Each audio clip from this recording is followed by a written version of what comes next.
Yaa jara koo waan har'a jechuudha ka har'a dhibbaa ashqaraqqaraa jira dhibbaa ashqaraqqaraa jira shakar godhaa jira. Waan jaan koo naa bitee isinitti agarsiifadha kan maal jechuudha. Jaan koo waggaa meeqatti seetanii dhugaa rabbii jaan koo wayyaa akkas bareedu naa bite jaan koo ximqataaf illee miti ijoolleen naa bite waan biraatiif naa bite dubartoota shanantu bakka tokkotti hodhisiifate. Achitti haadha eebbaa ati hodhisiifannee ati keessaan qabdu ati ittiin dhufnee jennaan jechuudha. Lakkii hodhisiifachuu qabda haadha manaa koo bareedduu koo naan jedhee jaakoo jette ka ayi boonee jaan koo naa godheen agarsiifadha isa ishiin jettu jechuudha. Dhugaa bareedu. Isti sirra mee kudhan keessaa meeqa naa kennitu? Kudhan keessaa meeqa naa kennitu amma? Kudhan keessa naxalaas ni qaba bara naxalaas ni qaba jaan koo naa bite jaan koo naa bite jechuudha jaan koo naa bite naxalaas ni qaba jaan koo naa bite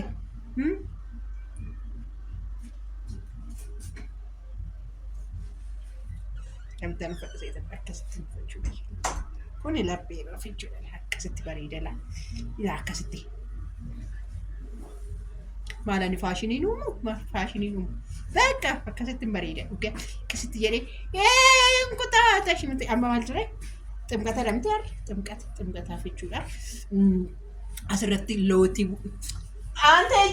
lootii naa biti lootii gurraan qabuun maal lafarra gadi konkolaattore konkolaattoo achi immoo uumaneerii naa bitaame anaaf immoo isin immoo uumaneerii naa akkasitti shaqqoo immoo matichuma hiikuu matichoon gadi akkasii.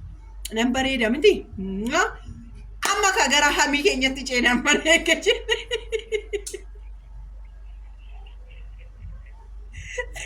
Gara hamii keenyatti ceenaa hamii keenya jechuudha maal jechuudha ijoollee kottaa ka hanamii sirriitti naaf laaltu ani dhugaa hamattuu nan godhinaa ka maal taatanii dhugaa rabbii viidiyoon kaleessa Joon Daani'eeliif hojjedhe maaliif laaluu diddanii dhaqa laalaa dhugaa rabbii mucaasaniif dhugaa rabbii dhaqaatu laala maal jechuudha dhaqaati laala amma gara hamii keenyatti odoon darbin jechuudha amma kaa'ina manna jechuudha fayyoon kaleessa jechuudha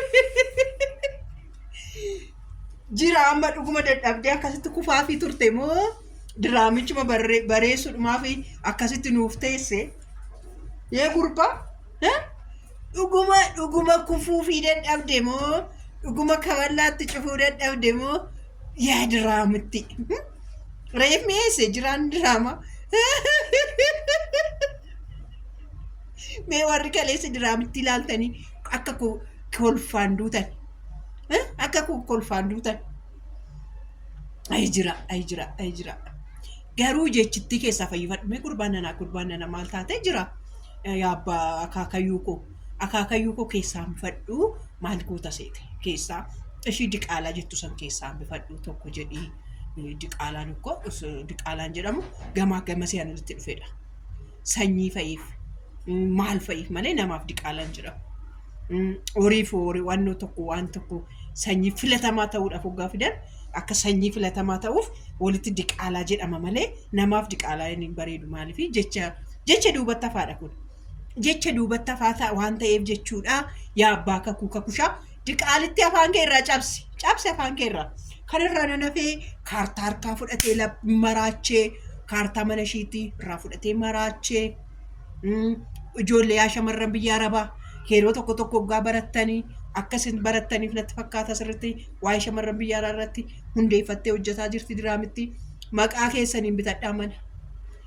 keessaniin bitadhaa birrii keessan kaawwadhaa buukii mataa keessanirra godhadhaati gaafuma biyya keessanitti galtan maquma keessaniin godhadhaa hin shawwadamina karaa tokko immoo kanas hin barsiisti dhugaa innillee jiraanillee irraan fudhannee garuu namoota fakkaattota akkasii warroota irraa fudhatan waan jiraniif kanaaf jettaniit isas hin barsiisaa jiru kanaaf jechuudha innaa yaa shamarran biyya arabaa of eeggadhaa waan gootan fakkeenyaaf mi'umallee jechuudha mi'umallee hoggaa bitattan hoggaa dhuftan dhuguma gatiitti dabaladha birriin oteesseen dhalti buukii keessanirra godhadhaa buukii mataa keessanirra godhadhaa bara kana haata mana muudhiifte abbaan mana muudhiise obboleessa mana muudhiise abbaan manaa mana muudhiise ana mana muu danda'u akkaawuntii mataa keessanii qofadha. Buukii keessan qofadha.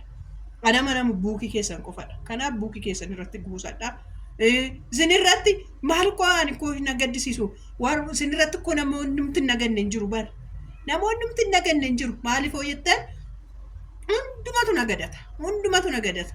Maqaa keessanii ni xaafkutu. Maqaa keessanii mana wannoo jedhu. Meequmatu isin irratti daldala birrii isin irraa guurrata dhugaa rabbii. Bobbaraa bakka. Dhugaa rabbii. Ofiif jiraadha. Kanaan booda dhalataan kanaan booda deemuuf isaatiif haa jiraatu. Mataa isaatiif haa jiraatu. Ofii keessaniif jiraadha yaa ijoollee kee. Suma dhugaan siniin jedha. Kanan siniin jedha. Jiraa amma fuuteet ka. Fayyoon. Xaa. Intala wadeet noo. Abbaa manaan nama reebamaa haadha manaan nama reebaa bara kana. Eenyu nama reeba. Fayyoon taphattaftee lafa goote jira. Innaa fayyoon immoo dogoggorri ishee hin kabajadha. Hin arrabsi. Hin arrabfamu abbaan manaa ofii. Abbaan manaa ofii kabajadha. Waaqayyoon hin arrabsitu miti. Abbaan manaa keessa mataa kee jechuun jaalalaan ol bushitu malee arrabaan miti. Jaalalatti agarsiisi. Jaalalaan sirreeffadhu malee abbaa manaa fi shamarra eenyusattuu biyya eessattuu hin arrabfamu. Biyya eessattiyyuu hin arrabfamu. Abbaan naaf kabaja ofiitii hin arrabsin. Karaa itti baaftee namni biraatti galee tosii jala arrabsa. Fakkeenyaaf ati bifa isaa seexana fakkaachuusaas ilaaltee jaalatteeti. Keessa isaa warqii ta'uusaa jaalatteeti miti ani itti heerumte. Akkuma bifa isaa seexana hin jedhin. Maaliif hojjette bifa isaa ilaalteet ijoollee lama deesseef. Ilaalteet itti heerumte. Ilaalteet bifuma isaa irra keessa isaa doon ta'e warqummaa keessa isaa ilaalteet itti deemte waan siin ta'eef jechuudha. Ati akkas jettee naan koomataa tarii namni biraa karaa biraa immoo karaa sii banee yoo mul'achu godhee si jala arrabse yaa eenyu koo jetta. Yuutuubara ta'e meentoo namni hin arrafamne iyyuu maayidha jette garuu ani yuutuubara ta'e arrafa abbaa manaa koo hin arrabsina. Namni abbaa manaa koo tuqee shubbuxii isaa dhugee jedheera namni jaalalee koo tuqee shubbuxii dhugee bula jedheera. Kanaaf namni abbaa manaa koo tuqanaan shubbuxii dhugee bula. Kanaaf abbaa manaa koo karra hin baniiniif abbaa manaa kee waan baay'ee jira waan ittiin itti dubbatan waan baay'ee jira waan ittiin jechuun qaban waan ittiin nama irraa waan maali xanaanana ta'e akkuma abbaa shaggitee akkuma haadha shaggitee tokko taati maali akkuma bareedduu siniifaan fida bareedduu yaadni ijoo viidiyoo kanatti taanee jiru bareedduu siniifida bareedduun ilaa bareedduu yaadne ani koo bareedduu baay'ee yaadee bareedduun dheengaddaa waa'ee du'a natsii irratti isin barsiifte jechuun bifni ishee dhugaa isheedha isheen mucaa lakkuu sadii ta'ee jettu sun bifa natsaannatti dheengaddaa ergaa nuu dabarsiteellu suni baay'een ishee jaalladha dhugaa rabbi baay'een ishee kabaja baay'ee natti tolti. Sagalee waaqayyoo qoosadhaan sin barsiifti sagalee waaqayyoo qoosadhaan namatti miti nama sirriitti hubatee ilaaleef bareedduu namman dhufti ijoollee ishee gugurdatanii fi ankooyyuu ijoolleen koo sadan ishee faana garaatti baadhee sun gugurdatanii bare isaan iyyuu naaf gugurdatanii uffay jileeleetarri narraa qabbanaa baabiraatiin dhufe ila gaafuma jileeleetarri badu sirba isaanii natti banu jedheen dafee fiigee dhufee viidiyoo kan hojjetachuutti taa'e. Innaa akkana siniin jedhaa 10 keessaa immoo meeqanaa kennitu natti bareedeera miti. Natti bareedeera miti kun qamisiin kun bareedaa jaakootu naa bite kana jaakoo naaf eebbisaa sumaanii yeroo jalqabaatiif jaan kun naa bite kana dhugaa lakkaan jaa namaa bitu namatti bareeda. Innaan dubara na fakkeessini shakkatti jenne hin bareedu hin bareedu. Jirta naa kana siniin jedhaa laayik godhaa sheer godhaa. Ollaa gootuun akkam jirtan sabiskiraabii na godheera na ilaala booda na ilaala natti kolfuufi bara sabiskiraabii godheera natti kolfuufi annaa nan bareeda jechuudha.